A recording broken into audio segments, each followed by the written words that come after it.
Anything else that happens in Cinderella? She's got 2 ugly sisters. Absolutely, 2 ugly sisters too, right? Nasty pieces of work they are. Got mold. They have, but isn't it interesting that ugliness, lack of beauty, coincides with being bad. It's this notion that if you're ugly, you're bad, isn't it? Anything else that happens in Cinderella? She's their servant.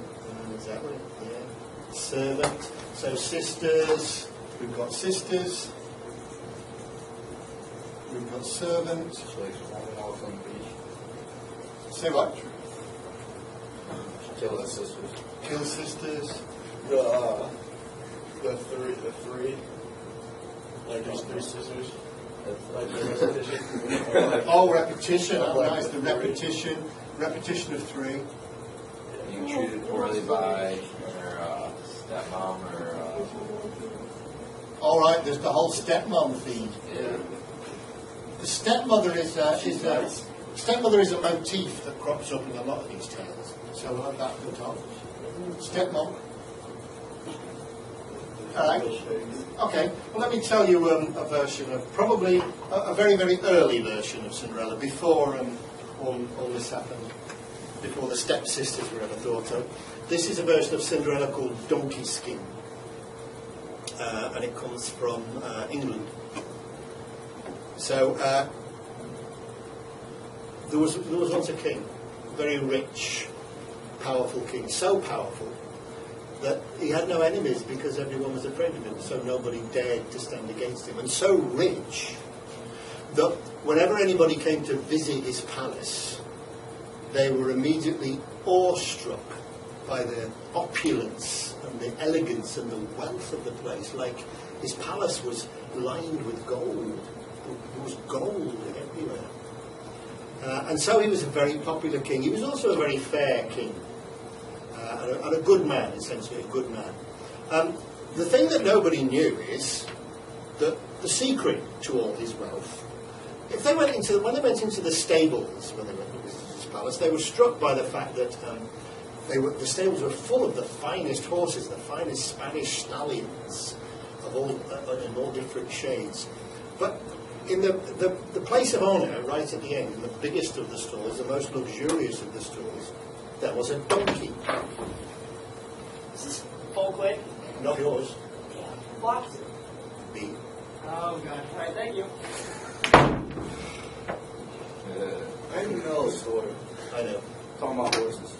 Donkey. There was a donkey. Mr. Donkey was right there and nobody could understand it, but nobody asked the question. The thing is, if they had asked the question, if they had known, they would have found out the secret to this king's wealth.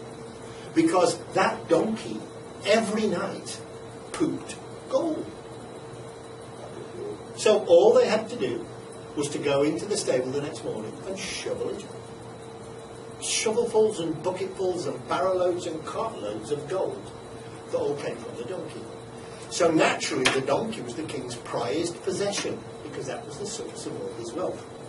Now the king also had a wife, beautiful wife, and a daughter, a beautiful daughter, equally beautiful. But unfortunately, as these things do happen, his wife fell sick. And as she was lying on her deathbed, she made the king promise that when she was dead, he would not marry anyone. He said, I will not marry anyone ever. How can I marry anyone after you? She said, wait. You must promise not to marry anyone who is less beautiful, less clever, less talented than I am. And so he promised. She was clever because she knew there was no one who could fit that description. So she knew he would never marry. And with that, sadly, she died. Now, the king went into mourning for like a week, a whole week he was in mourning. He was the saddest person ever, the saddest king in the world. And then at the end of the week, he decided it was time to marry again. So he looked around his kingdom for a suitable wife, someone who was as beautiful, as clever and as talented as his wife had been. He couldn't find anybody. So he sent messengers out around the whole country, and still they came back with nothing. And so he sent messengers roving all over the world, and they came back with pictures painted of beautiful, beautiful women, but nobody quite fit the description of his wife. So he was in despair. What could he possibly do? And then one day he was sitting on his throne in his throne room, and his daughter walked past. And he looked at his daughter and he thought, she is the only woman in the world who is as beautiful, as clever and as talented as my wife was. And at that instant he decided that he would marry his daughter. Gross, eh? Gross. So that's what he decided, and he called his daughter, summoned his daughter to him, and he told her of his intentions. Well, naturally, she was terrified and disgusted by the whole idea, and she ran off to visit her godmother, who lived in the woods. Now, her godmother had some magical powers, and so she was a good source of advice. And so the girl went to her godmother and asked her what she should do. Well, the godmother said, well, there's only one thing you can do. You have to be cleverer than he is. So you tell him that you will agree to marry him if he gives you a dress that is the colour of the stars. He'll never be able to do it, and so you'll be off the hook.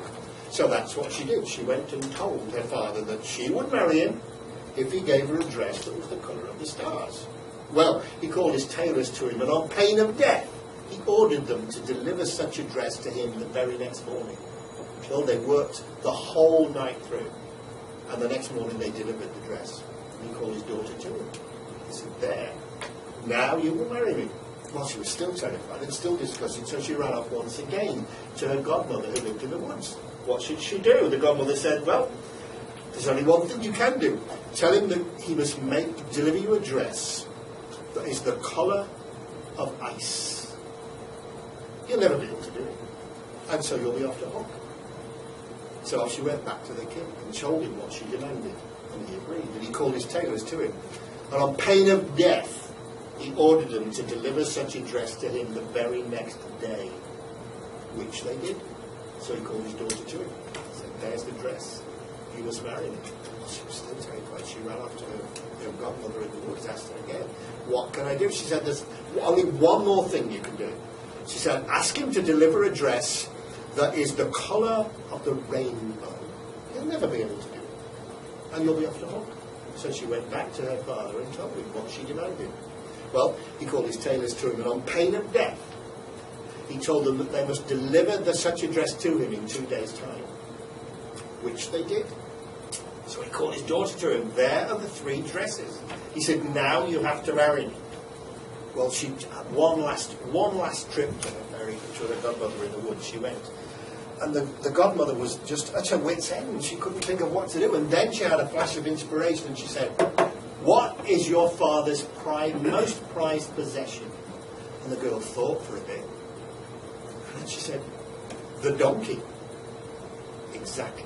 Tell him you will only marry him if he kills the donkey and gives you its skin. He'll never do it because that's the source of all his wealth. So he'll be off the hook. So she went to her father and she told him what he must do. And instantly he agreed. And he sent for the donkey and he had it slaughtered right in front of her eyes. And he had it skinned and he gave her the skin. She went off to her godmother once more. She said, what can I do? What can I do? All is lost. She said, the only thing you can do is leave. You have to leave the city and leave the kingdom and fare for yourself out on the road.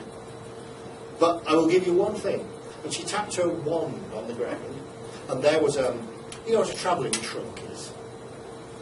Like a huge suitcase, you know, with a lid that lifts up. You see, like a pirate chest.